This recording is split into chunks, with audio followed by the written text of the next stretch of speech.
अयोध्या से खबर है, जहां 1 जुलाई को भाजपा प्रदेश अध्यक्ष भूपेंद्र चौधरी परिवार सहित अयोध्या पहुंचे। उन्होंने हनुमानगढ़ी और राम जन्मभूमि में दर्शन किया।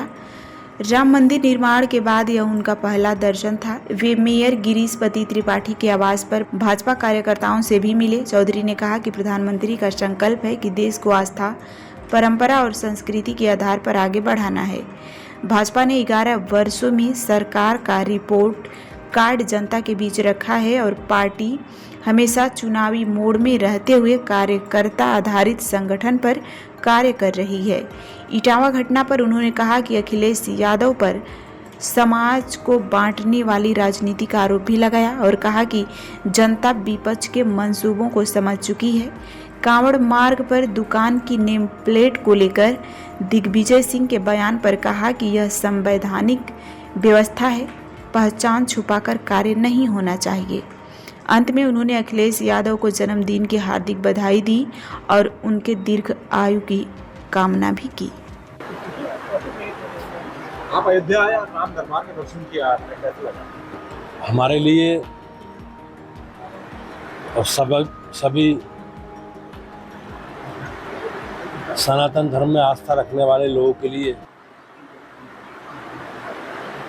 भगवान श्री रामलला के दर्शन करना सौभाग्य हम सब लोगों के लिए है। और मैं लंबे समय तक अयोध्या में कार सेवा के समय भी सक्रिय रहा हूँ, लेकिन परिवार के साथ पहली बार मेरा आना हुआ। मेरे बच्चे भी मेरे साथ हैं, तो हमारे लिए सबके लिए सौभाग्य की बात है। और मैं अभिभूत हूँ कि देश की जनता ने भारतीय जनता पार्टी के नेतृत्व में विश्वास व्यक्त किया और हमारे नेता माननीय प्रधानमंत्री नरेंद्र मोदी जी के संकल्प के कारण आज अयोध्या में भगवान श्री राम के जन्म स्थान पर भव्य मंदिर का, राम मंदिर का निर्माण हुआ है। ये हमारे लिए, हमारे सनातन धर्म को मानने वाले, करोड़ों आस्था रखने वाले लोगों के लिए गौरव का दिन। सर, इटावा में जो घटना हुई उसकी निश्चित रूप से इस तरह की घटनाएं हम सबके लिए, समाज के लिए एक दुखद है। इस प्रकार की घटना नहीं होनी चाहिए, लेकिन जिस प्रकार की राजनीतिक समाजवादी पार्टी कर रही है, तो ये कहीं ना कहीं समाजवादी पार्टी का छुपा हुआ एजेंडा है। और ये लोग समाज को हमेशा जाति के वैमनस्य के आधार पर विभाजित करके जो राजनीति करते रहे हैं, मुझे ऐसा लगता है कि इसकी संभावनाएं अब उत्तर प्रदेश में तो कम से कम नहीं है। समाजवादी पार्टी को, विपक्ष को समाज के संगठित स्वरूप के आधार पर राजनीति करनी चाहिए। हमारे माननीय प्रधानमंत्री जी और भारतीय जनता पार्टी सबका साथ, सबका विकास और सबके विश्वास के आधार पर हम लोग 140 करोड़ लोगों के उत्थान के लिए संकल्पित होकर हम लोग काम कर रहे हैं।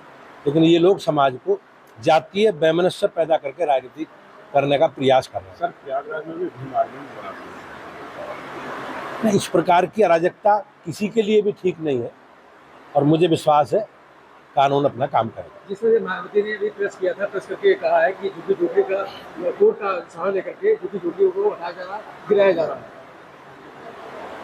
हमारी सरकार ने, आपने देखा होगा, जो 2011 और 12 में एक पात्रता सूची बनी थी, उसके आधार पर माननीय प्रधानमंत्री जी ने प्रधानमंत्री आवास योजना के तहत बड़ी संख्या में लोगों को पक्के आवास दिए।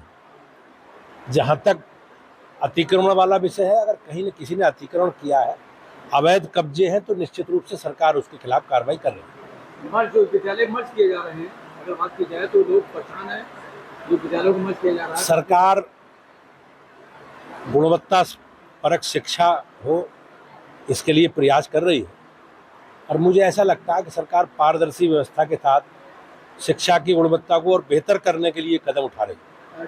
कि चुनाव आ रहा है, क्या कहेंगे? अब आपने देखा होगा, जितने राजनीतिक दल हैं,